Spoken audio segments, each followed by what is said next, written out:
Hi, this is Eloy Ortiz Oakley, and welcome back to The Rant, the podcast where we pull back the curtain and break down the people, the policies, and the politics of our higher education system. In this episode, I'm back one more time at the recent ASU GSV Summit in San Diego. This time, I get to sit down with a very special guest, a friend, colleague, and somebody I admire very much, Paul LeBlanc, former president of Southern New Hampshire University. Paul recently stepped down as the longtime president of Southern New Hampshire University, really making his mark on how he, his team at Southern New Hampshire, serve working learners. He's made Southern New Hampshire a household name throughout America. And so it was my pleasure to sit down with him just ahead of his stepping down as president of Southern New Hampshire to talk about his tenure at SNHU, how he's thinking about his next chapter in life, and we talk about the ASU GSV Summit and what he feels is in store for learners and society with now the rolling out of artificial intelligence. So I had a lot of fun sitting down with Paul. I want to thank him personally for his leadership throughout the years. You know, I know many of you have different opinions about Southern New Hampshire University. I have my own opinions, but one thing we can say for sure is Paul and the Southern New Hampshire team have really made their mark in this country when it comes to serving working learners, and we all have learned something from his leadership. I also want to take a moment to thank Southern New Hampshire University for being a sponsor of the Rant and making this opportunity down with Paul at the ASU GSV Summit possible. So with that, I hope you enjoy my conversation with Paul LeBlanc. Paul, welcome to the Rant Podcast. Eli, it's always great to be with you. Thanks for having me. Well, you are one of the few people that is now a two-time Rant Podcast guest. Oh, so I am honored. You know, it will be like SNL one of these days when we'll issue the robes. So you've got a number 2 on your robe for now. I like this. Second stripe. That's right. So it's great to see you. We're here at ASU GSV, the gathering of a sea of people talking about all sorts of things, education, technology, and all sorts of interesting things, AI in particular. But before we get to what's going on here at San Diego, let's talk about you. So you recently announced that you're stepping down from Southern New Hampshire University. You've had an amazing run as a leader there. I mean, you've built a machine, you've built, an organization that really cares about adult learners, and you've influenced a lot of us in higher education about the way we should be thinking about adult learners. So tell us about that decision, why now, and what do you have planned for after this? Well, first of all, thank you, Eli. I think you've been very kind. Amazing people I get to work with who have built this organization over time. It will be 21 years when I step down on June 30th. I'll be handing over the keys to our university provost, Lisa Ryerson, who's an amazing leader. Mm-hmm. And I think there are a number of things that weighed into the decision. So one, there's never a great time to leave, but there's certainly bad times to leave. And you always want to leave on your terms. On their terms. And you want to leave when the organization feels like it's in a good place. Right. So SNHU is in a very good place. Our enrollment continues to grow. Financially, we're very robust. I think we're getting better and better at the work we do. We've built a great team, and it is not a place that's dependent on one guy at the top. Right. Or one woman when Lisa takes place. Mm-hmm. Because our culture now is set. And I was talking about this in a panel earlier today here at GSV, in which I think, I get called out by entry-level advisors if they think that I'm somehow suggesting a violation of our mission or this is not good for students. And sometimes they're right. Like, oh, you're right, I hadn't thought through the consequences of that. So I feel like the time is right. I'm 66. I got some good work that I want to do. But it's not 5 more chapters or 3 more chapters. Right. So, when do you make that decision? And we're going to be grandparents for the first time in June. Wow. And that Congratulations. grandbaby is out here in San Diego. We'll spend more time out here. So I just think a confluence of things. I'm not a person who's ever loved organizations. I like people. I work with people. I've never loved organizations. But in my 21 years, I have fallen in love with this university. It's far different from the one that I found when I came, when we had about 25,000 students now. Mm-hmm. And it was not an easy one. It was not an easy decision to make. I labored Right. over this for a long time. But I also know that fresh eyes, Mm-hmm. there's another period now of change that will come to SNHU. Well, we never Right. don't change, Right. but SNHU has to look a lot different in 5 years than it does today. Mm-hmm. And the question is, do I want to start setting in motion a whole bunch of changes and walk out in the middle of that? That's a bad time to leave. Right. So this was the right time. No, I completely agree with you. I mean, when I was thinking about leaving the California community colleges, I certainly spent 6 years as chancellor of the system, but also 20 some odd years working in a college, 10 years president. And, I just had to stop and think, what value am I bringing to this conversation now? I'm further and further removed from the experience of today's learners. New eyes, new perspectives, different ways of thinking about it. And you and I have talked about this before. New generations think very differently about how to solve the problems that you and I have been trying to solve. And sometimes I agree with it, sometimes I disagree with it. And then ultimately, when I walk into a room of legislators and they're all in their 20s and 30s, I have to stop and think, okay, it's time for me to move on. Well, I think your point about fresh eyes, I have an old friend from Arkansas who once said to me, Paul, if you have a pile of dirt sitting in your living room and you walk around it every day, there's going to be a point when you forget you have a pile of dirt in your living room until a company comes over, right? And it's when a new leader comes in, and Lisa said to me, hey, why do we do this? I was like, God, I don't know. We've been doing it for so long, I forget why we do it this way. I said, Right. Can I change that? I'm like, you're the boss. And I think that's going to be really healthy for SNHU. I agree. And so you've seen a lot of changes over your years at Southern New Hampshire and all the work that you've done. You've witnessed the recent influence of AI, and before that, machine learning. You're one of the pioneers at using technology to reach learners throughout the country. And so what are the most impactful events as you look back that have shaped the way that you think about higher education? We set out to grow our online operation. The work we did around advising and this question of helping students feel like there's someone in their corner, that they matter. We did a lot of that instinctually. Mm-hmm. The woman who led it, Amelia Manning, who's now our COO, who's been at my side for 19 of those years, was an architect of that work. And if you think about organizations, there's sort of an old axiom that says really great organizations have to be really good at three things, mm-hmm. and then choose one of those threes to be excellent at. So the three are operations, mm-hmm. Product, and people. So Amazon is a great example of someone like, we're good at all three, but we're going to be amazing at operations. Mm-hmm. Like prime, right? Next day, same day delivery. Apple would be, we're going to be good at all three things, but we're going to be great at product design. Right. Every time I sit on a plane and I open up my PC, some 25-year-old looks at me like, okay, Grandpa, like, why are you not on a Mac? Because people love Apple's product design. Yes. If you think about people, the Ritz, Zappos shoes aren't cheaper, but the customer service is remarkable. Mm-hmm. So most of higher ed plans its flag, all three, but excellence that's going to be about product. We'll talk about curriculum until the cows come home. Right. We'll argue why our intro to psych class is better than your intro to psych class. Curriculum committees will spend hours and hours laboring over it. You know this, mm-hmm. right? So we planted our flag on people. Mm-hmm.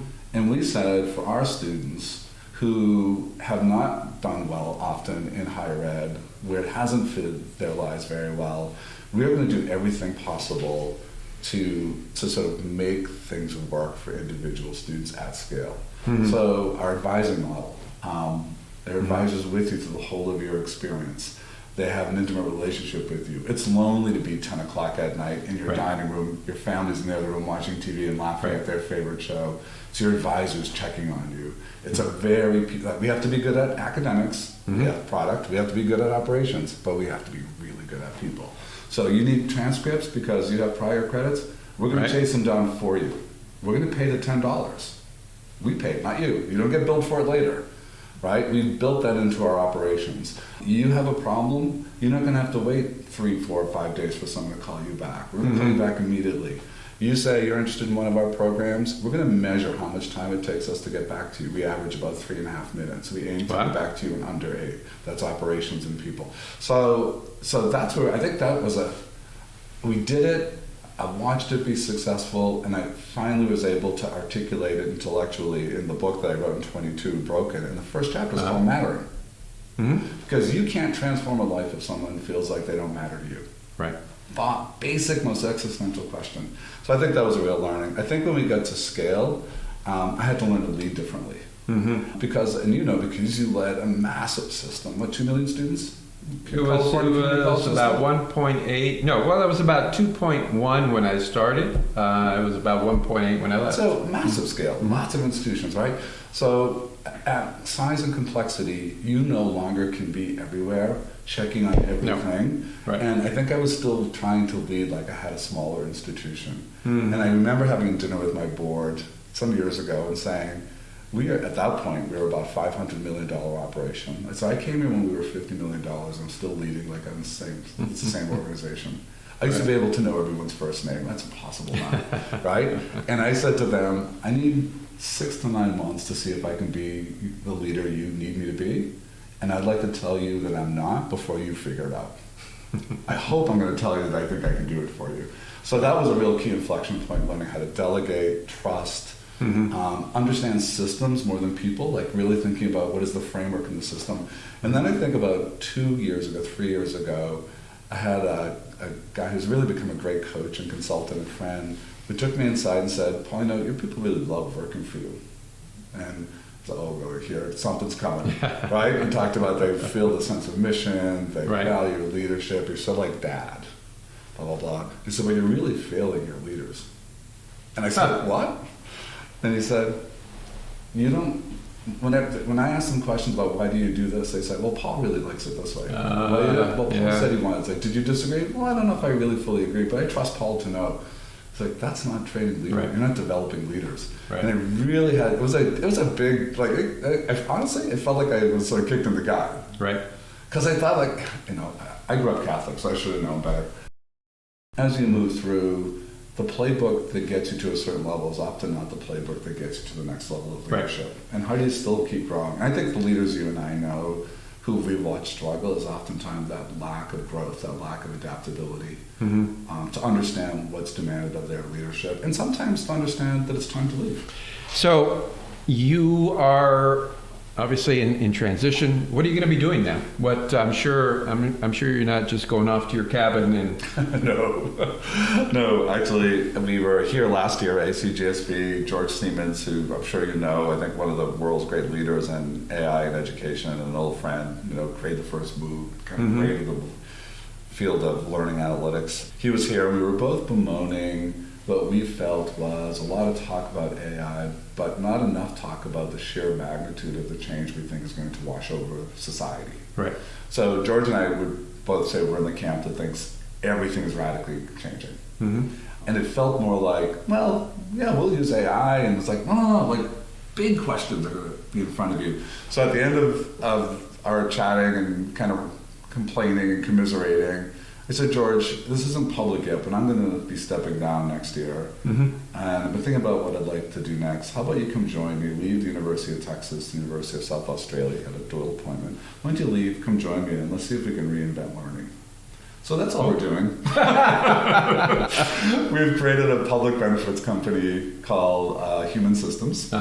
And it's funded by SNHU as an investor. I know some people there, so they were generous to help us give us some funds. So it's a merry band of 7 full-time people and about 35 contractors. And the thing we've set out to do is ask the question, what would it look like to build a human-centered model of learning for the age of AI that uses AI with a clean sheet of paper design? So no assumptions, no preconceptions. So no assumption that we're going to be Title IV. No assumption that we're going to be accredited. No assumption about the roles. Right. What would that look like? And why would it look like that? Like, what is our theory of the case, if you will? So that's what we're trying to build. Well, that should be cool. And I think the bigger question that sort of drives this is, We don't believe learning any longer is going to be so much about epistemology, what you know and how you know. We think it's going to be about ontological questions about what does it mean to be human in a world where we're not the most powerful knowledge entities any longer. And does it start to shift towards things like wisdom and judgment and creativity and sense making and the kind of deep cultural consciousness we all walk around with, which is almost impossible to capture in AI. Judgment and sense making is not what our current leadership in the country excel at. Yeah, it's funny because I was saying to the panel earlier today that I kind of had that period of time, like so many of us, like, oh my God, AI is going to upend all of our systems. And I thought, well, which of our systems is working? Like what? Our sort of politics? Our, capitalism right now? Environment? So maybe a little artificial intelligence could go a long way for the limitations of the human intelligence that's not working very well right now. So I have a more optimistic view of I'm not gullible. I know there are a lot of ways AI could go sideways and we could be ill-served, but I do feel pretty optimistic about what's possible. Let me ask you one last question as we begin to wrap up. We're here at ASU GSV. You've been to several summits. We were here this time last year. The big news was sort of the public unveiling to the masses of ChatGPT. We're here now a year later. There are multiple large language models or multiple opportunities to access AI. What has surprised you about what you've seen here? And is there anything that makes you hopeful about all this technology? Yeah, well, as I said a moment ago, I am generally optimistic about what's possible. I don't love what I've heard or not heard here. And what I've not heard is a whole lot of talk about students. Right. Or the ways, the places of intersection between humans and this amazing technology. So the way people will sometimes talk, well, there's definitely a human in the loop, which is just a shorthand way of saying, well, we're not going to screw over everyone. Like, we don't really know what that means, but just most, And I do think, so I'm a fan of the work of Carlotta Perez. You may know her. She's an economist, and she really looks at what happens when paradigm-shifting technologies come into a society. Typically, they've been around for a while in some fragmented form, but then a catalytic event happens. And that catalytic event was ChatGPT at the end of November 2022. What she says then happens, and this is where I think we are going now, you get an in-between period, which is a sort of third phase of this four-phase work, and it's pretty bad. It's the period in which wars happen, civil unrest. The World Economic Forum predicts that 85 million jobs will be displaced next year by AI. Jeez. So buckle up. Right. Buckle up. This is not going to be easy for a while. Eventually, it sorts itself out and you come out the other end. So my optimistic view is that a lot of knowledge work will in fact go away. If you're a university today and you're not asking questions about your majors and what people need to know, it won't happen overnight, but it's going to happen a lot faster than I think that people realize. And so if that's true, my optimistic view is maybe we'll get back to the human jobs that we actually don't like to pay for anymore, but make all the difference. Right. And if we did that, we would flood our K-12 schools with amazing teachers and social workers and counselors and coaches. Right. If we did that, we would rebuild a mental health care system that has been decimated in America. If we did that, we would build an affordable, compassionate system of geriatric care for an aging society. If we did that, we would go back and rebuild broken inner cities. We would fix a criminal justice system that dehumanizes people at every step of the way. There's no AI that will do those jobs. Right. We have massive need for people to do them. And if I have a job that's making all the difference in the life of another human being, and I'm supported and paid well and treated fairly, which is not what we do for all those jobs, right. But if I had that, and you said to me, hey, I got this alternative knowledge work job. I'm stealing from Stuart Russell, the Berkeley computer scientist, who said, if we had told our ancestors that there's a future, imagine this where you go in this box called a car and you drive up to a big box called an office building and you go inside and you go to a little glass box called a cubicle and you spend the whole day staring at a lit box called a computer monitor, they would say, no thanks, that sounds like hell. Right. So what if we can actually move away from knowledge jobs and move back into human jobs that actually make society thrive and flourish? Right. That's my most optimistic hope. A colored person, like, that's absolutely possible. Yeah. Those changes happen, but boy, the transition is ugly. There are winners, there are losers, Right. there are power struggles, there are battles, governments fall. Right. So buckle in. I think it's going to be a hard ride for a while, but that's why we need collectively to own and shape and bring compassion and heart to the work. Right. Well, on that hopeful note, Paul, really appreciate all your leadership throughout the years. Look forward to what you're going to do next. Thank you, Eli. Thanks for being on the rant. You've been a great colleague, and I look forward to continuing to work with you. Appreciate right. it.